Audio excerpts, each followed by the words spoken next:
agbára orúkọ ọlọ́run tí a fi ń di olówó tá a fi ń di ọlọ́rọ̀ àwọn orúkọ ọlọ́run yìí tó bá pàdé ìrọ̀rùn gbọ́dọ̀ máa jẹ́ tèèyàn bí sínìlá ìtàhálà wa máa fi orúkọ ọlọ́run bá rinlẹ̀ ìwé odò apá ìwé odò káàkiri ìmọ̀ apá òṣòlẹ̀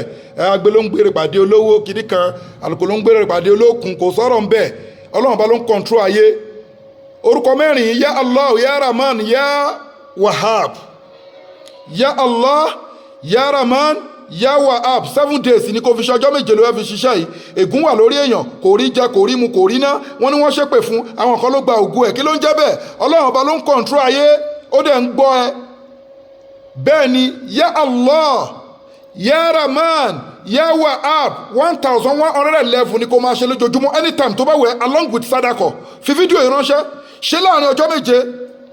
inú ẹ̀ á dùn ayọ̀ ẹ̀ á kún ó dẹ̀ lè ṣe jù bẹ́ẹ̀ lọ ó dẹ̀ máa ṣe sàárà gbogbo ẹ̀yin tẹ́ bá dẹ̀ fẹ́ dá sétọ̀ àwọn ọmọ aláìní ṣọ́ọ́yì kò tó ṣàdúrà àbí tó bá ṣàdúrà yìí tán account number ní fáwọn ọmọ aláìní 0123214254 account number fáwọn aláìní 0123214254 Wema Bank of Nigeria Global Dahiratu Dhikrlahi Islamic Organization gbogbo ẹ̀yin olólùfẹ́ ọlọ́run lára wa tẹ́ ń gbádùn ètò wa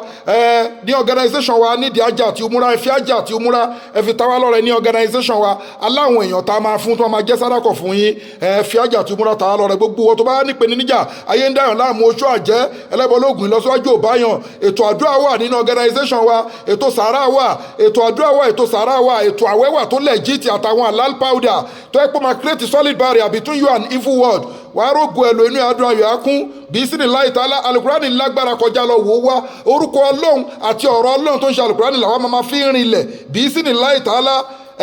so pé ẹnìkan ṣe kíní kan lọ wẹ̀ lórí ìdí ẹ̀yìn lọ wẹ̀wẹ̀ odò ó rí pé agbára ẹ̀ ò gbé mọ́ torí pé kì í ṣe bẹ́ẹ̀ ọlọ́run ọba ló ń kọ̀ǹtró ayé ọlọ́run ọba ní kẹ́ ṣe kí ni o wà ń ta òdú ní mọ́tàláì látòsú ọlọ́run tẹ́ bá ní kẹ́ máa ka orí èmi ọlọ́run ẹ̀ lè ká tán látẹ̀kínà tó mìíràn mọ́tàláì ọlọ́run ni ẹ má sọ̀rọ̀ ìtinú nípa ìkẹ́ èmi ọlọ́run ọba ọlọ́run tó ní wáyé sáńsẹ́ ọlọ́ka ìbádí ànífẹ́ ní kọrí ibùn òjìbùdá wọ́tàdáì ẹni tó máa ń rẹ́spọ́ǹsì sí gbogbo ìpè ẹni tó bá pè é kí wá ní wèrè tí ẹ̀kan bá kiri pé lọ́wọ́ wá orí igbá lọ́wọ́ orí àwo ẹ lọ́wọ́ nínú òkòkò ẹ wá pé wúrẹ́ lónìí wá padì ó pàǹkankan sàrà ọlọ́run bò ní wá lára sàrà tó bá ṣe lágbára ní kò ṣe mọ́ kò ní wá lára la yukallifullahu nafsan illa wus'aha alaiha ma kasabat wa alaiha ma kasabat rabbana la tu'akhidhna in nasina aw akhtana rabbana wa la tahmil alaina isran kama hamaltahu ala alladhina min qablina rabbana wa la tuhammilna ma la taqata lana bihi wa'fu 'anna waghfir lana warhamna anta maulana fa ansurna ala alqawmil kafirin ma salam wa ila liqa'i.